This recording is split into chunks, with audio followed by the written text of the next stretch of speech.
Ya, paling belas ini. Ibu-ibunya? Ada? Ya. Baik Bapak Ibu sekalian, sebelum talqin zikir harus tahu ilmunya. Jangan sampai ikut-ikutan, tapi harus ikut beneran. Kalau ikut-ikutan nanti surganya surga-surgaan, mau nggak? Jadi jangan ikut-ikutan, tapi harus ikut beneran. Ikut beneran teh tahu dalilnya, tahu ilmunya, supaya masuk surganya surga beneran. Begini, talqin zikir itu ada 3. Satu, talqin zikir ketika orang sedang sakaratil maut. Nabi bersabda, laqinu mautakum, talqinkan, ucapkan, ajarkan kalimah la ilaha orang ketika sakaratil maut. Jangan diajak ngobrol, tapi talqinkan la ilaha illallah supaya yang mau meninggal ngikutin. Yang kedua, setelah dikubur. Nah, setelah dikubur, madhab Syafi'i mentalkinkan kalimah la ilaha, kemudian mendoakan. Ada talqin zikir ketika masih hidup. Ini yang jarang diketahui, padahal hadisnya banyak.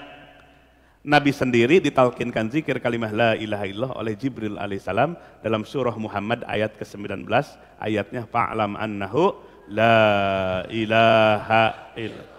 Nabi mengucapkan kalimah la ilaha illallah. Kemudian para sahabat ditalkinkan oleh Nabi dengan 2 cara. Satu jama'i, nih berjamaah. Yang kedua furoda, sendiri-sendiri. Hadisnya banyak. Yang furoda, yang sendiri-sendiri, ataupun yang berjamaah. Nah, ini contohnya yang berjamaah. Kemudian apa fungsi talqin zikir? Mengajarkan kalimah utama, kalimah sentral la ilaha illallah. Kalimah itulah yang dibawa oleh semua para nabi.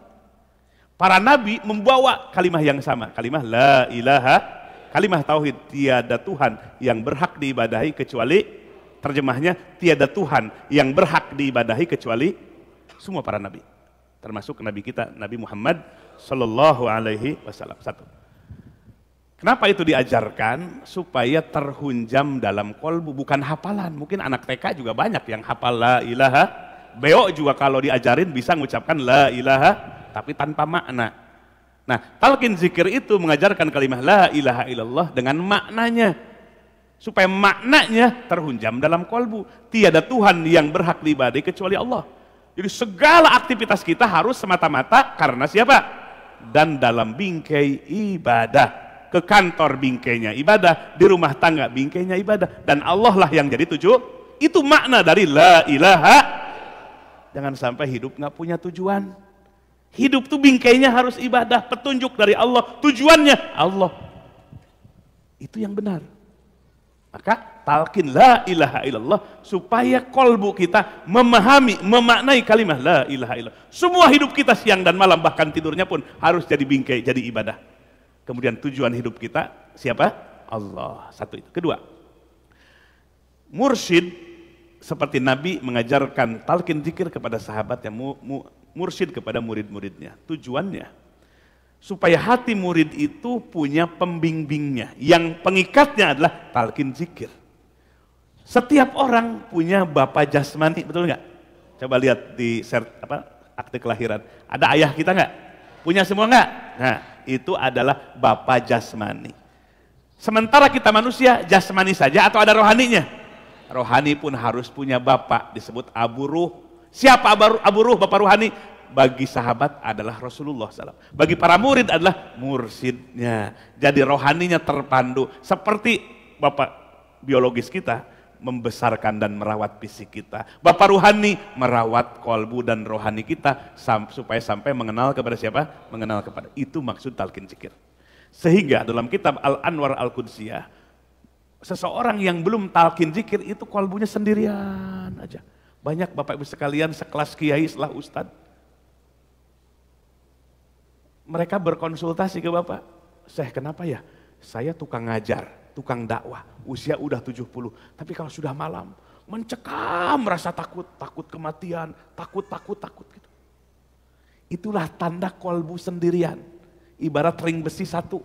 Tapi kalau sudah dapat talqin zikir, kolbu kita didaftarkan, sehingga menjadi anak ruhani dari mursyid. Ibarat gini, handphone Pak. Handphone, banyak gak? Apa namanya?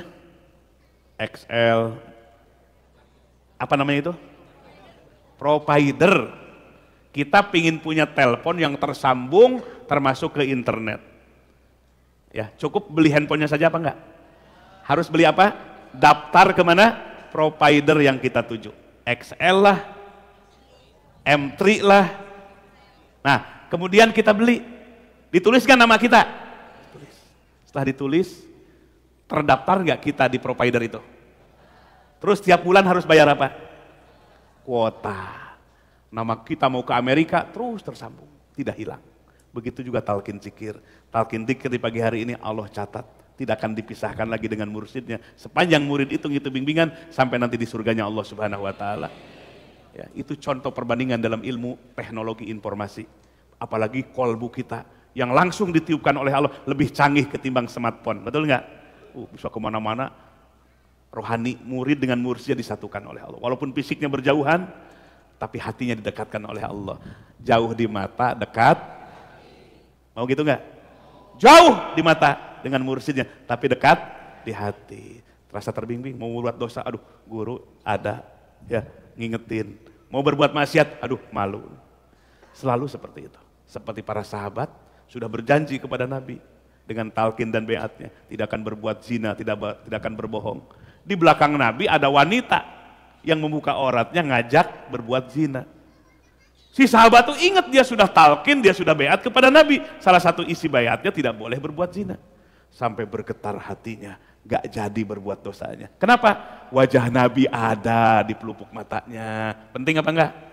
Nabi Yusuf alaihissalam oleh Siti Zulaikha sudah di kamar, ditutup pintunya, hampir terjadi perbuatan zina. Datanglah wajah Nabi Yakub, ayahnya seorang nabi. Wajahnya kemudian menasihatinya, "Hai Yusuf, bukankah namamu sudah didaftarkan dalam daftar para nabi? Kau akan berbuat dosa." Sampai syahwatnya keluar dari jari jemarinya, nggak jadi, larilah Nabi Yusuf. Penting nggak Pak? Nabi Yusuf aja diingatkan oleh siapa? Wajah gurunya, wajah ayahnya, Nabi Yakub. Begitu juga dulu tadi para sahabat, wajah Rasul ada di hadapannya sampai tidak berbuat dosa. Begitu murid juga, lihat datang wajah mursidnya sehingga tidak jadi berbuat dosa. Itulah namanya murabbi ruh, guru pembimbing ruh, bukan hanya zohirnya tapi batinnya yang tidak terbatas oleh waktu dan tempat. Itulah pentingnya talqin. Jadi kalau kita berdoa kepada Allah, bergetar semua mata rantai, mursid sampai kepada Nabi. Nabi lah yang memohonkan permintaan kita kepada siapa? Kepada Allah. Kira-kira dikabulkan nggak kalau Nabi yang minta? Itu pentingnya. Maka dapat talqin zikir. Itu dalam kitab Sirul Asrar karangan Syekh Abdul Qadir Jalani, harus min qalbin takin, dari seorang mursyid yang punya kapasitas. Salah satunya hatinya suci, hatinya bersih, hatinya takwa, bersih dari kepentingan selain Allah. Nggak ada kepentingan pribadi dan kelompoknya. Semata-mata lillah, karena siapa?